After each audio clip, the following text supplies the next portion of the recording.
যে শীত শীত করা ব্যাপারটা, যদি আপনারা ভাবেন যে এই শীত করা ব্যাপারটা কিন্তু খুবই মজার।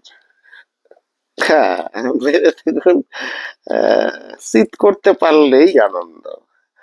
এক ভদ্রলোকের নাম ছিল চিদানন্দ।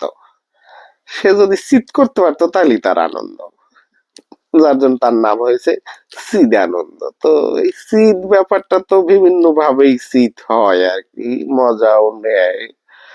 তো সব থেকে ভালো শীত করে চিদানন্দ, ওনার জন্য ওনার নাম হয়েছে চিদানন্দ। শীত করলেই ওনার আনন্দ। তো যার জন্য আমি একটু শীত হয়ে শুয়ে ভিডিও করছি। পাগলামোরও একটা সীমা থাকে, কিন্তু আমি সীমা ছাড়াই করি যা করি যখন। তার জন্য ভুগতেও হয়। তো যাই হোক, বয়স তো হয়ে গেছে, এখন আর শীত করার সময় নেই। তো আপনাদের আর কি শোনাবো। একবার শীত করতে গিয়ে নিজেই শীত হয়ে পড়েছিলাম।